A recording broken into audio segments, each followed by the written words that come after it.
Hadirin jamaah salat Jumat yang dimuliakan oleh Allah Subhanahu wa taala. Kembali kita bersyukur kepada Allah Subhanahu wa taala. Di hari Sayyidul Ayyam ini, Allah mudahkan langkah kaki kita menuju ke masjid yang penuh rahmah, kasih sayang Allah Subhanahu wa taala. Allah ingin menolong kita supaya menjadi orang yang baik di dunia, baik di alam barzah, lebih-lebih di akhiratnya Allah Subhanahu wa taala. Maka sudah sepantasnya kita meningkatkan kualitas iman takwa kita kepada Allah. Takwa dalam arti menjalankan semua perintah Allah dan menjauhkan diri kita dari apa yang dilarang oleh Allah Subhanahu wa taala. Al-jannatu uiddat lil muttaqin. Surganya Allah dijanjikan untuk orang-orang yang bertakwa kepada Allah Subhanahu wa taala. Kedua kalinya salawat beriring salam, lisan kita tetap basah bersalawat kepada baginda Rasulullah sallallahu alaihi wasallam. Man shalla alayya salatan sallallahu alaihi biha asra. Orang yang salawat satu kali kepada Rasulullah dibalas oleh Allah 10 kali rahmat kasih sayang Allah. Wa huttan anhu asyara sayyiat. Salawat satu kali dihapuskan 10 kesalahan. Wa rufi'at lahu asyara darajat. Salawat satu kali diangkat 10 tingkat derajat kemuliaan. Begitulah mulianya ketika orang itu bibirnya, lisannya bersalawat kepada Rasulullah sallallahu alaihi wasallam. Hadirin jamaah Jumat yang dimuliakan oleh Allah Subhanahu wa taala. Ada dua orang yang sangat-sangat berjasa dalam hidup kita. Dia adalah kedua orang tua kita yang hidup bersama kita. Ketika mata kita masih melihat senyumnya, masih bisa merasakan hangatnya kasih sayang orang tua, bahagiakanlah kedua orang tua kita. Muliakanlah kedua orang tua kita. Keramat bukanlah pohon yang tinggi, keramat bukanlah sungai lautan yang luas, tapi keramat adalah kedua orang tuamu yang masih hidup bersama dengan kita. Ketika kita sanggup membahagiakan kedua orang tua kita, maka disitulah Allah memuliakan hidup kita. Keberkahan-keberkahan dari Allah akan turunkan kepada anak yang menghormati, memuliakan, berbakti kepada kedua orang tuanya. Allah berfirman, wa qada rabbuka alla ta'budu illa iyyah wa bil walidaini ihsana.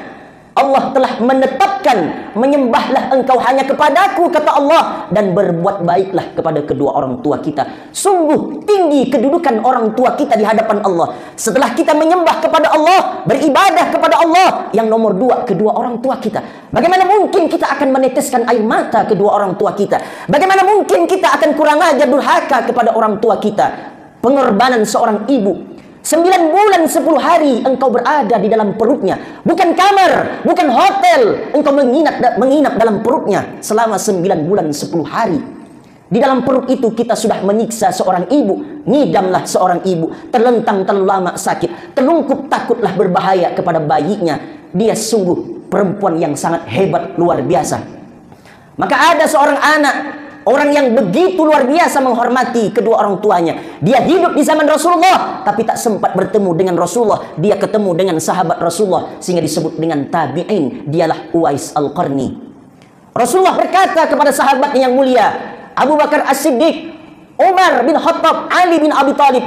Hei Umar, Ali bin Abi Thalib, ketika engkau ketemu dengan anak muda Uwais Al-Qarni, mintalah doa kepadanya. Sahabat ini heran, ada apa dengan pemuda ini? Begitu mulianya dia, begitu hebatnya dia disebut oleh Rasulullah. Dialah manusia yang tidak terkenal di bumi, tapi dia terkenal di langit. Dia dekat dengan Allah Subhanahu wa taala. Dicarilah oleh sahabat Nabi Umar bin Khattab, Ali bin Abi Thalib ketika musim haji. Di mana Uwais Al-Qarni ini? Ketika bertemu dengan Uwais Al-Qarni, apa yang menyebabkan engkau sehingga Rasulullah menyuruhku untuk meminta doa kepadamu? Aku begitu sayang kepada ibuku, begitu berbakti kepada ibuku. Itulah Uwais Al-Qarni. Berapa banyak seorang ibu menetekkan kita di tengah malam, menangis kita, tak jadi dia salat tahajud gara-gara kita menangis. Berapa kali ibu kita tak jadi salat duha karena kita kencing di bajunya. Berapa kali dia menjaga kita sehingga seekor nyamuk pun tak sanggup menyentuh kulit tubuh kita. Begitu sayang dan perhatiannya seorang ibu, pengorbanan yang sangat luar biasa. Apalagi seorang ayah, pergi pagi, pulang sore. Bahkan ada yang pergi pagi, pulang pagi. Untuk siapa? Untuk pendidikan anaknya, supaya jadi orang hebat, supaya jadi orang terkenal. Sangat luar biasa pengorbanan seorang ayah. Kalau dia panas, dia kepanasan. Kalau dia hujan, dia kehujanan. Untuk siapa? Untuk seorang anak. Ketika hidup bersama dengan orang tua masih ada di dalam rumah, atau dia sudah berpisah rumah dengan kita, jenguklah dia, silaturahimlah dia. Lihat bajunya, apakah itu baju yang dibawa sholat oleh orang tua kita? Baju yang 5 tahun yang lalu belum diganti, baju yang sudah rusuh, baju yang sudah jelek. Lihat mukennah kedua orang tua kita, mukennah ibu kita. Apakah itu mukennah yang dibawanya, yang dipakainya yang 5 tahun yang lalu? Kalau itu masih terjadi, na'udzubillah, summa na'udzubillah. Tidak ada guna hebatnya kita di mata manusia kalau kita tidak hebat di mata Allah, tidak hebat di mata kedua orang tua kita. Kalau kita menyiak-nyiakkan kedua orang tua kita, sehingga pantas Rasulullah sallallahu alaihi wasallam bersabda, "Ridallahi fi ridal walidain wa sukhtullahi fi sukhtil walidain."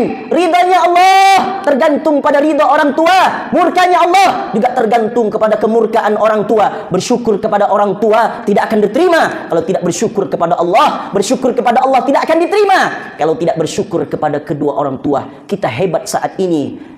Apapun yang diinginkan bisa dibeli. Cita-cita pekerjaan melanglang buana, tapi kita menyia-nyiakan orang tua. Neraka jahanam tempat kita, neraka tempat kita. Kalau kita tidak bertaubat kepada Allah subhanahu wa ta'ala, tak sempat kita membahagiakannya, tak sempat kita membelikan baju kepadanya, tak sempat kita memuliakannya.